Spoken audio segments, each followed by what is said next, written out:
Hello students, welcome to वायु learning. आज हम पढ़ने वाले हैं जेल इलेक्ट्रोफोर।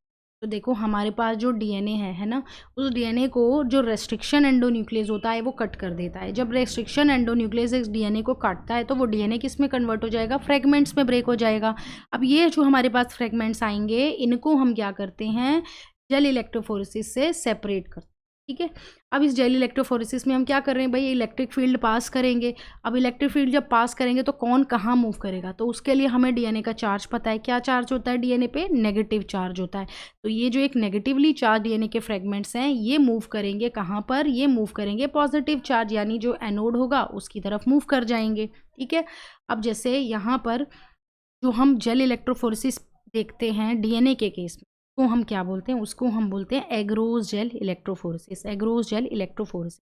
एग्रोस क्या है? एक नेचुरल पॉलीमर है जो हम सीवीड से एक्सट्रैक्ट करते हैं। ये एक जेलिंग एजेंट का काम करता है। ठीक है। यहाँ पर जो ये एग्रोस है, ये हम क्या करते हैं? पाउडर फॉर्म में हमारे पास होता है। ये पाउडर फॉर्म में होता है। इसको हम एक नोन अमाउंट में ले लेते हैं। ठीक है। उसके बाद हम इसमें क्या करते हैं? बफर डालते हैं। बफर जो है वो हम कौन सा यूज़ करते हैं? या तो हम टीबीई बफर यूज़ कर सकते हैं या फिर हम एक टीएई बफर यूज़ करते हैं। ठीक है।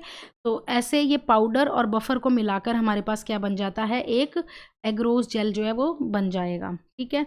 तो हमारे पास ये जो एग्रोस जेल जब हम बनाएंगे तो यहाँ पे हम कॉम्ब लगा देंगे, जिससे क्या होंगे? इस तरह के हमें सैंपल लोड करने के लिए वेल्स मिल जाएंगे। ठीक है। अब थोड़ी देर के बाद ये जेल पूरा सॉलिडिफाई हो जाएगा। फिर जब ये जेल हमें मिल गया, हमने इसको क्या किया?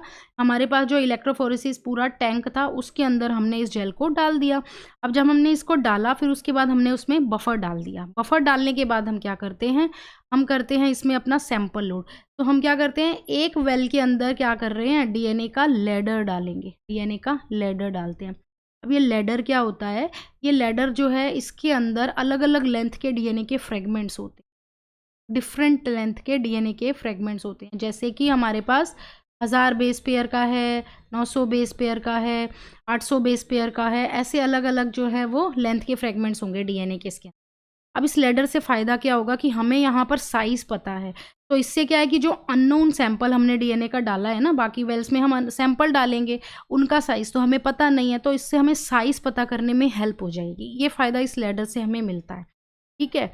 तो हम क्या कर रहे हैं कि हमने सैंपल डाल दिया, बफर डाल दिया, पूरा जेल वगैरह सब डाल दिया। अब इसके बाद हम क्या करते हैं? इलेक्ट्रिसिटी अप्लाई करते हैं और फिर हम देखते हैं कि जो डीएनए के सेगमेंट्स हैं, यानी जो हमारे डीएनए के बैंड्स हैं, वो सेपरेट जो हैं वो होना स्टार्ट हो जाते हैं। ठीक है।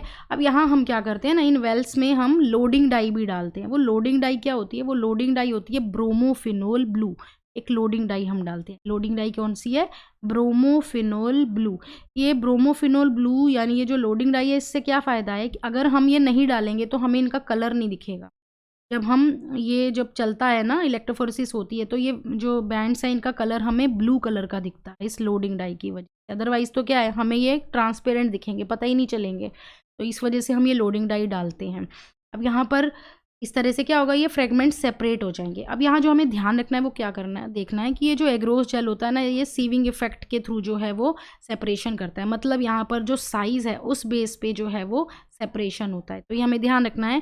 एग्रोस जेल इलेक्ट्रोफोरेसिस में जो डीएनए के फ्रेगमेंट्स हैं वो साइज़ के बेस पे सेपरेट होते हैं। जितना छोटा फ्रेगमेंट होगा ना, वो उतना ही फास्ट मूव करेगा, और जितना बड़ा फ्रेगमेंट होगा वो उतना ही देर में मूव करेगा। ये चीज़ है। ओके। अब क्या हुआ? एक बार जो है ये डीएनए के बैंड्स जो है वो आ गए, मतलब 1-1.5 घंटे के अंदर जो है ये काम हो जाएगा। तो सेपरेशन हो गया ना डीएनए के फ्रेगमेंट्स का। अब उसके बाद हम क्या करते हैं? उसको यूवी लाइट में देखते हैं। तो यूवी लाइट में देखने के लिए भी हमें कुछ करना पड़ेगा। यहाँ पे क्या करेंगे? हम इसमें ईटीबीआर डालेंगे। ईटीबीआर क्या? Ethidium bromide. ये इथीडियम ब्रोमाइड क्या करती है? ये डीएनए के साथ ईटीबीआर जो है ये फ्लोरेसेंट डाई है। ईटीबीआर क्या है? Fluorescent dye. ये डीएनए के साथ बाइंड हो जाती है और फ्लोरेसेंस देती है। ठीक है। तो अब जब हम ईटीबीआर के वजह से क्या होगा? जब हम यूवी लाइट में देखेंगे ना डीएनए के बैंड्स को, तो ये हमें कैसे दिखेंगे? ब्राइट ऑरेंज कलर के बैंड्स जो हैं वो हमें देखने को मिलेंगे। जब हमने बैंड्स को देख लिया यूवी लाइट में, अब हम क्या करते हैं? उन बैंड्स को काट लेते हैं। ठीक है। उन बैंड्स को काट लेंगे, जिसको हम क्या बोलते हैं? इस प्रोसेस को हम बोलते हैं इल्यूशन। इस स्टेप को हम इल्यूशन बोलेंगे। तो डीएनए के बैंड जो भी सेपरेट हुए थे उनको हमने काट लिया, हमने इस स्टेप को बोला इल्यूशन। अब इसके बाद क्या करते हैं? हम इसको रिकॉम्बिनेंट डीएनए के लिए जो है वो यूज़ करते हैं। रिकॉम्बिनेंट जो भी हमारे पास जो कट बैंड आया हमारे पास, हमने उससे क्या किया, क्लोनिंग वेक्टर को ज्वाइन करके रिकॉम्बिनेंट डीएनए बना लिया। तो ये जो है ये हमें इसका यूज़ हो जाता है, और भी बहुत सारे एक्सपेरिमेंट में हम इसको यूज़ कर लेते। तो इस तरह से ये पूरी एक एग्रोस जेल इलेक्ट्रोफोरेसिस हो जाती है। ये था आज की क्लास का एग्रोस जेल इलेक्ट्रोफोरेसिस का टॉपिक। नेक्स्ट क्लास में हम क्लोनिंग वेक्टर्स देखें।